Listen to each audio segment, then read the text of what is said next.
Hey guys, so if you've seen the last episode of Cold Noir, you will have seen that we've included a lot of patents. I specifically stopped short of including this patent because after reading through it pretty thoroughly, I decided that this needed its own video. We're surrounded by so much technology and it has become so integrated into our lives that I don't think people even realize some of what these things can do. I honestly don't think at this point that we are taught traditionally almost anything about how the world actually works. They churn everybody out in public schools to walk around just blind to everything. Just a mindless consumer, no critical thought, just sitting in front of your television, being programmed. That's why they call it programming. This is one of the creepiest patents I've ever read. And it's a real this is the thing. This is, I mean, you watch sci-fi shows and horror movies and oh, that's scary for 2 hours, but you read something like this and then you just start thinking about how everything really works. I mean, we've not been told. We haven't been told how we work. Okay? Let alone how everything else does. And then you come to something like this. So I have had this patent in a folder printed off for a while. I've been meaning to talk about it. And then I saw recently Richie from Boston covered this actually. And I was like, wow, that's kind of rare that he got this sent to him too. Good. I hope more people are talking about things like this. This is the kind of stuff that's actually going on in the reality that we're all sharing. This is United States patent number 6,506,148B2. dated January 14th, 2003. And this is the 10th in a series of patents by this particular man, all about manipulation of your nervous system, and in some ways remote manipulation, subliminal manipulation, and he ended with this one here, nervous system manipulation by electromagnetic fields from monitors. And I just wanted to go over this with you because this is a thing that exists, and it existed over a decade ago, well before they made the forced switch to digital, where they can layer the signals, and if there is anything strange in that, you're not going to see the interference, right?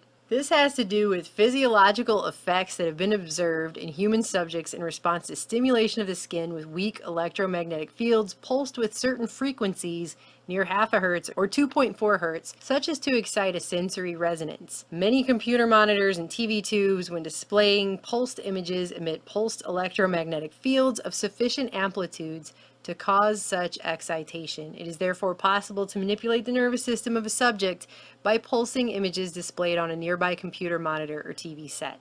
For the latter, the image pulsing may be embedded in a program material or overlaid by modulating a video stream, either as an RF signal or video signal. The image displayed on a computer monitor may be pulsed effectively by a simple computer program.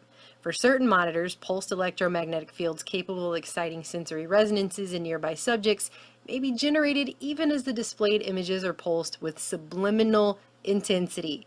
In other words, you don't even know they're doing it. And then he has all these lovely drawings to go with this, which are just great. Actually, I have a favorite. It's this one right here. Remote computer, internet, her computer, her monitor, her. You see that? They can do this remotely and you don't even know that it's being done to you. And there's the kids. Got to have the kids in there. Anyway, he goes on to say that the electric field in studies by Norbert Wiener, that would be the father of cybernetics back during World War II and the Cold War, was arranged to provide a direct electrical driving of the brain. That's what this kind of stuff is based on.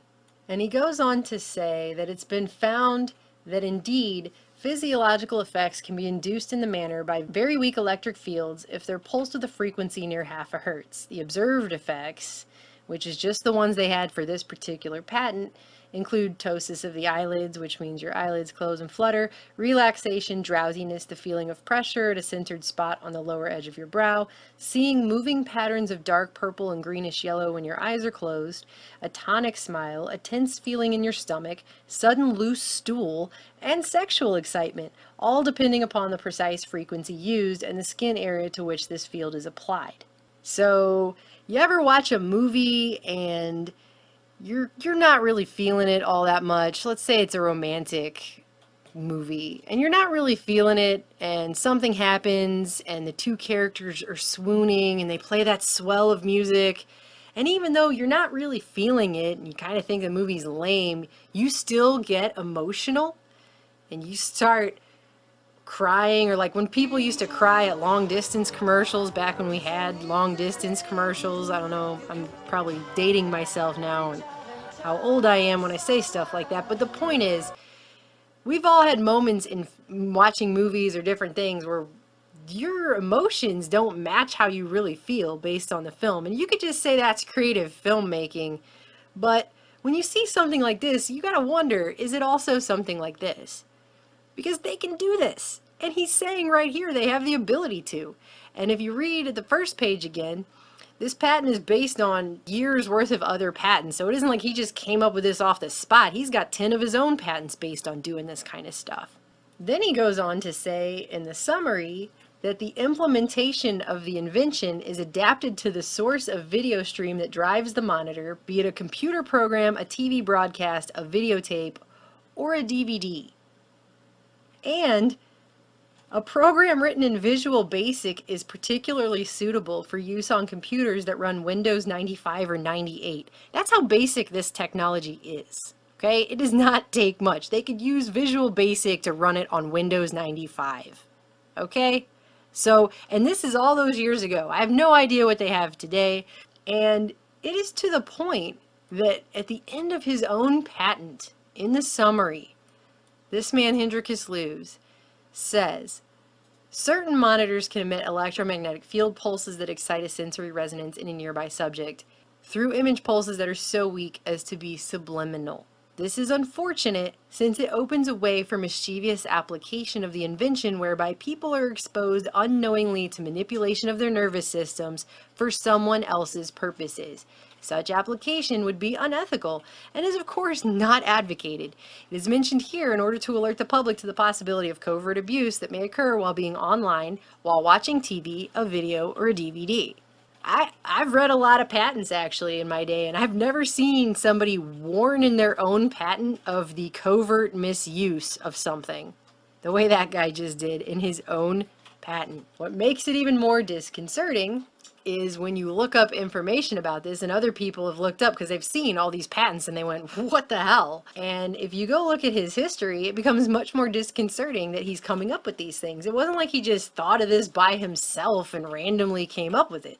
This is a guy who during the 50s was working with Plasmodine Corporation and then Douglas Aircraft's Advanced Research Department. Douglas Aircraft, of course, linked to Lawrence Rockefeller, lots of black Cold War projects going on with them. Then he went on in the 80s and started working on government projects as a contractor with the likes of the Department of Defense, the Department of Health and Human Services, and the Defense Advanced Research Projects Agency, DARPA. So that's Hendrikus Lewis, and they go on to say in this article that he had a website called qwave.com, but it's nothing more of a copy of a site. But I actually went back to the Wayback Machine and found the old website that this guy started.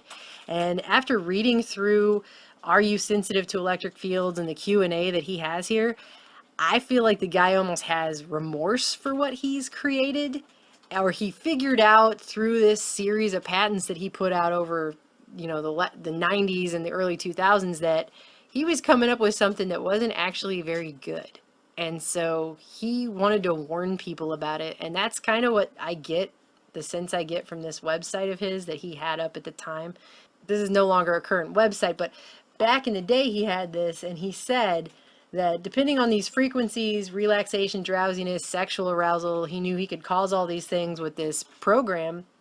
And he says that electric field pulses capable of exciting a sensory resonance can be generated by small insulated electrodes packed flat in the space of a credit card. So it doesn't take much for this. This can be just put right into the television monitor. It can be put right into your VCR, your VHS tapes. I mean, computer programs, anything, computer monitors, whatever, right? Since we cannot sense the field directly, our nervous system can thereby be manipulated covertly for someone else's purposes.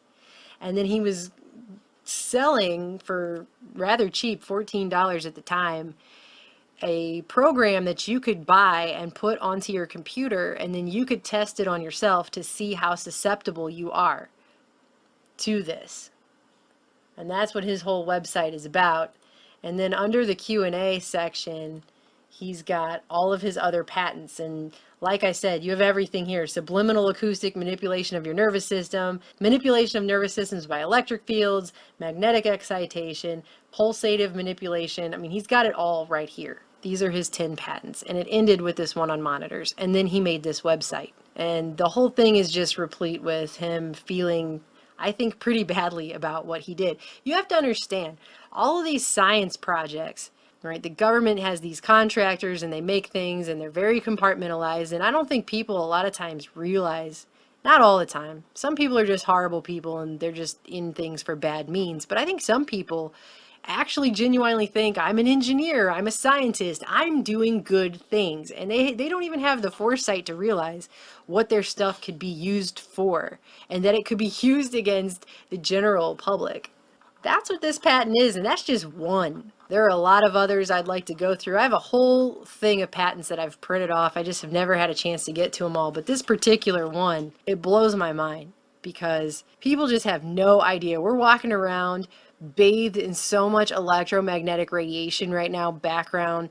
Human beings have never been exposed to the level that humanity is currently being exposed to in our modern technological age. And we're carrying cell phones in our pockets. We're sitting in front of our computer monitors. We're sitting in front of our television sets. And people just don't have any idea the myriad uses that these things can be put to, all the stuff it can do. People are just blissfully ignorant. They don't know. And I personally don't want to go through life blissfully ignorant. I'd like to be informed. I mean, when I think of this, it reminds me of Videodrome. If you haven't seen the movie Videodrome, it's a very weird, creepy, violent movie, but they said in that movie the battle for the minds of North America would be fought in the Videodrome. And it was about programming that was turning people violent and crazy. And I mean, he mentioned some of the things that weak electromagnetic fields can do at certain pulsed frequencies, but that was not an exhaustive list of everything that they can do. And I bet it's a lot more than just making people cry at sappy movies. All right? So I just thought you guys should be aware of that. You always get people coming into your videos and they say things like, what am I supposed to do with that information? Well, it's supposed to help empower you to at least know that this is a thing that exists.